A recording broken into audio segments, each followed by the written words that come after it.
Want to congratulate Florida State. They played a near perfect game. We had to stop the two tailbacks and stop the quarterback, and we did none of the three. They were 7 of 10 on third down conversions. They were 4 or 5 at halftime. They hit 11 of 13 passes. We couldn't get to him. When we did, he scrambled and did a great job. So he had 85% of his passes. They've been a team that's turned the ball over. We didn't force a turnover all night. So give them credit. That's what we went into the game saying we had to stop those 3 guys, and we didn't stop any of the 3. We went into the game saying we had to have fewer penalties, and we didn't. We had 12, they had 5. It's the most we've had in forever, because we've been doing a much better job in that area. And then we went into the game saying they were +7 or -7 in turnovers. We were -2. We had to force some turnovers, and we didn't do any of the 3. Offensively, we ran up and down the field, but penalties and the 1 turnover killed us, kept us from scoring. We were worried about penetration. Our offensive line did a great job tonight. We were worried about pressure on the quarterback. We had very few sacks, if any. So the time was there. We had 2 key drops that really hurt us, along with the penalties.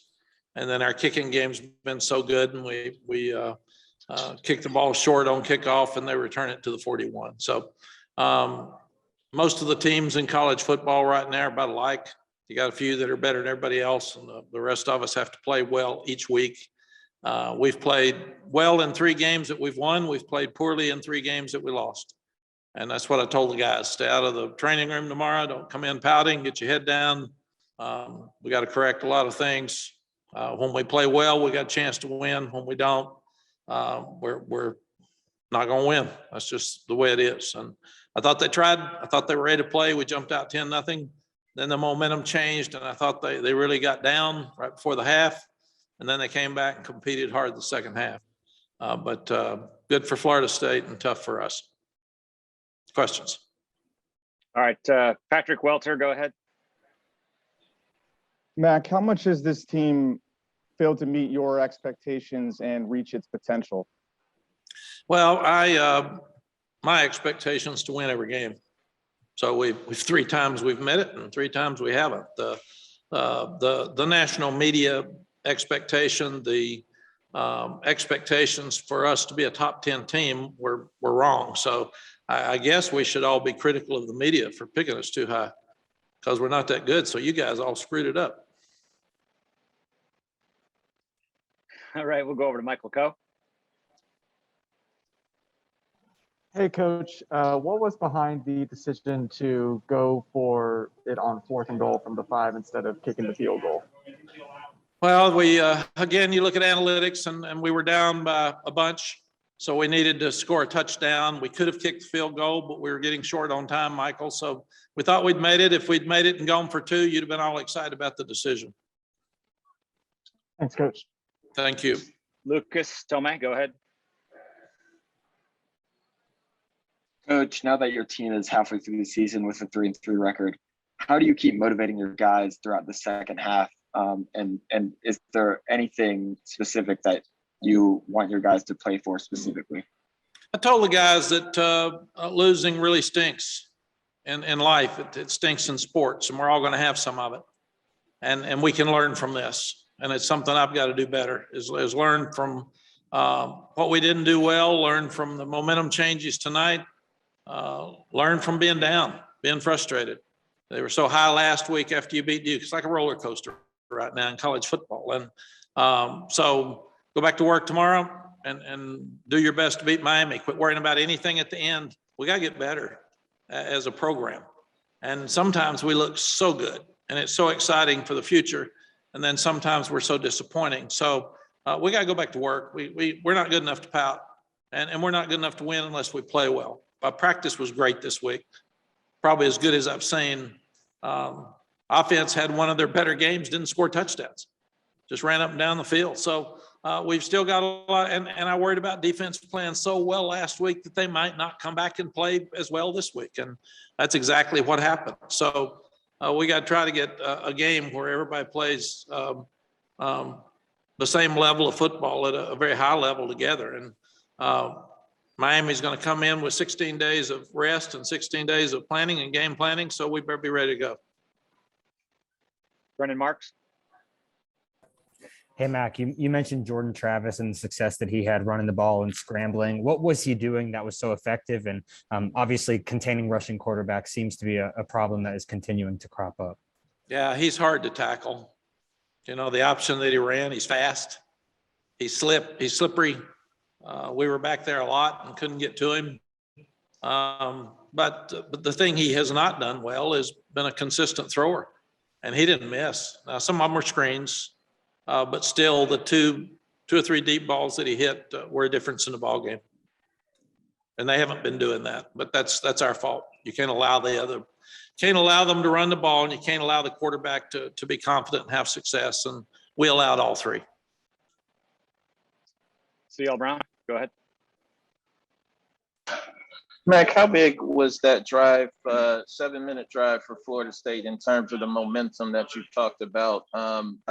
It seemed like besides just being Florida State's first score, it seemed like because they kept your offense off the field for so long, it kind of threw them out of rhythm too. Yeah, I looked up with 2:40 left in the first quarter, and they'd had 3 snaps. And we had 10 points after we scored, and then they came back and scored after that. So we felt like it. Obviously, it's better if your defense is rested and your offense is moving the ball. We just needed 7 points instead of 3 when we got there. But that when the momentum changed, I didn't think we got it back till the third quarter. And then there were times in the third quarter that I thought that we had chances. Such a key that last 5 minutes of the half where they score and we've got 53 seconds, 59 seconds left with 3 timeouts, and we're driving it down. We have 2 penalties. That was such a key part of this game. If we go in and score there, we're in great shape at halftime, even though we hadn't stopped them as well. But we just can't have that many penalties. Jeremiah Holloway. Yeah, Coach. So for you all, Howell has been a very instrumental aspect of your running game. And of course, he spoke about how Travis was hard to stop today, and he pretty much played that same role for Florida State. Can you talk a little bit about, I guess, the role of quarterbacks, I guess, in a running scheme, specifically about Travis and Howell, and how Howell has been, how important Howell has been for you all, and how important Travis was for Florida State today? Yeah, the quarterback's kind of like a +1 guy. Nobody's really responsible for him. And if you take a spy and put him just on the quarterback, it takes him out of your defensive flow and makes it tough for some other things. So that's just such a weapon for us. Sam did a really good job tonight. I thought he handled the game well.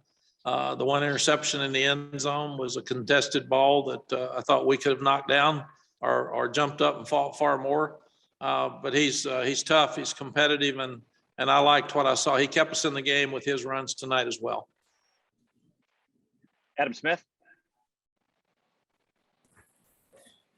Mac, you've mentioned the penalties a couple of times. I was going to ask you about that, just in terms of, you had a couple of unsportsmanlike, I think. Did just some of the things that went on with the penalties today, that add to the frustration or the irritation? Maybe there was some unraveling there. I don't know. What would you say? Yeah, I thought we lost our composure a couple of times on the drive that they had for a touchdown because we wanted to win so badly. And that's an excuse. I mean, you've got to keep your composure at all times. And we had a helmet butt once, and we had a late hit on the quarterback, which can happen. But still, you can't have frustrated penalties. Q Johnson, guy said some things to him, and he was frustrated. I didn't see it, but it sounded like he pushed. And you just can't do that stuff. So that's not who we are. That's not what we're going to put up with, not what we're going to be known for. And we got to wake up. We got to go back to work and be positive and do positive things, and can't get frustrated when things aren't going well. People are beating you. You've got to fight to beat them back, but you can't do it illegally. You got to play within the rules. Thank you. Okay, last one for Coach will come from Andrew Jones. Hey, Coach, they had 342 yards in the second and third quarter combined. A 2-part question here. What jumps out to you right now, looking back at those 2 periods, at what went wrong? And is there a common thread between what went wrong today as with the second half against Georgia Tech when they had 313 yards? Yeah, we had people in the wrong place. We weren't fitting the line of scrimmage properly on some of those runs. We had communication issues in the secondary, which you can't have, and it seems like we clean them up and then they come back and happen again. So all those things are things that we have to clean up. And they took advantage of everything that was there. I mean, give their quarterback credit. Give those two running backs are good. They ran hard. Our backs ran hard tonight. That we did a better job with some things offensively tonight.